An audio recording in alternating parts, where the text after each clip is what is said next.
नमस्कार. आषाढ अमावस्या. आज आपण आषाढ अमावस्या कशी साजरी करायची किंवा त्यासाठी काय करायचं काय नाही करायचं ते आज आपण बघणार आहोत. आषाढ अमावस्या म्हणजे त्याला दीप अमावस्या सुद्धा म्हणतात. श्रावण महिना सुरू होण्याच्या अगोदर एक दिवस ही अमावस्या येते. आता धार्मिक शास्त्रानुसार प्रत्येक आपल्या महाराष्ट्र राज्याच्या प्रत्येक वेगवेगळ्या भागामध्ये वेगवेगळ्या पद्धतीने ही दीप अमावस्या साजरी केली जाते. महाराष्ट्रामध्ये या अमावस्येला गटारी अमावस्या म्हणून पण ओळखलं जातं. दिव्याची अमावस्या किंवा आषाढी अमावस्या अशा तिन्ही नावांनी ओळखलं. या दिवशी कणकेचे म्हणजे आपलं चपातीचं पीठ असतं त्याचं गूळ घालून उकडलेले दिवे करतात आणि पुरण घालून दिंडे नैवेद्यासाठी करतात. कणकेचे दिवे असतात ना, त्या दिव्यांनाच आपल्या मातीच्या दिव्यांसारखा आकार देऊन त्यात तूप तेल घालून ते लावतात आणि नैवेद्यासाठी दिंडे करतात. आपण जे पुरण बनवतो ते पुरण त्याची पोळी न करता असं उकडलेले दिंडे बनवतात आणि त्याचा नैवेद्य या दिवशी दिव्यांना दाखवला जातो.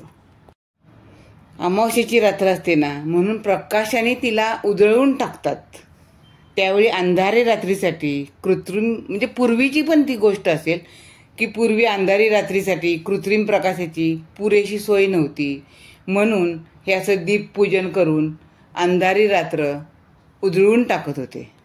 आता हे दीपपूजन कशा पद्धतीने करायचं, त्याचं महत्त्व काय आहे, त्याची तिथी काय आहे, म्हणजे ते कधी चालू होते अमावस्या कधी संपते ते आता आपण सगळं बघायचं. आता दीप अमावस्येचा शुभ मुहूर्त काय तुम्हाला सांगते. अमावस्या तशी बघायला गेली तर 23ला उत्तर रात्री चालू होते 2:28 आणि संपते कधी तर 24 जुलैला ती रात्री 12:40 संपणार आहे.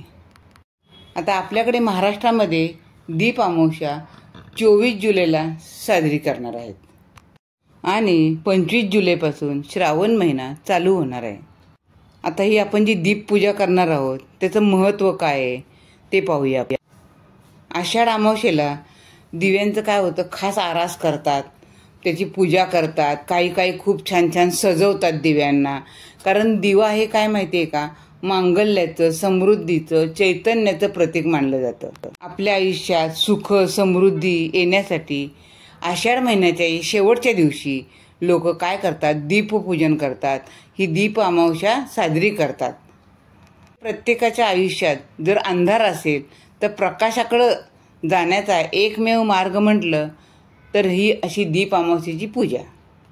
आता ही दीप अमावस्येची पूजा आपल्याला कशी करायची आहे तर दीप अमावस्येला आपल्याला सकाळी लवकर उठायचं आहे. आंघोळ वगैरे करून छान स्वच्छ वस्त्र परिधान करायचे. त्यानंतर घरातले सगळे जे दिवे आहेत आपले कधी आपण वापरत नसू काय नसू ते सगळे दिवे घ्यायचे आहेत आणि ते सगळं स्वच्छ घासून पुसून स्वच्छ पुसून ठेवायचे आहेत.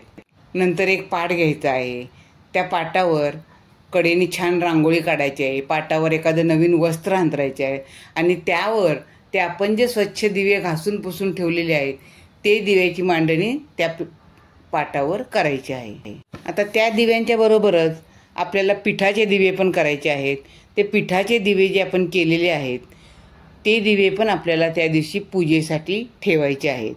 या सगळ्या दिव्यांमध्ये आपल्याला तूप आणि वात घालायचे आहे. जर तूप उपलब्ध नसेल तर तुम्ही तेल घातलं तरी चालेल, पण शक्यतो तूप घातलं तर फारच चांगलं. आता या सगळ्या दिव्यांची आपल्याला काय करायची, पूजा करायची. प्रत्येक दिव्याला हळद कुंकू फुलं अक्षदा अर्पण करायची आहे.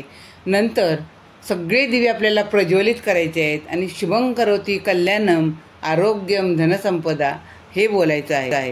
नंतर दिव्यांना आपल्याला दूध साखरेचा नैवेद्य दाखवायचा आहे. आपण जे दिंडे केलेले आहेत त्याचाही नैवेद्य आपल्याला दिव्यांना दाखवायचा आहे. नंतर आपल्याला हात जोडून दिव्यांना नमस्कार करायचा आहे. त्यांना प्रार्थना करायची आहे की बाबा माझ्या आयुष्यातला अंधार सगळा दूर होऊन माझं आयुष्य माझ्या घरातील सगळ्यांचं आयुष्य उजळून जाऊ दे.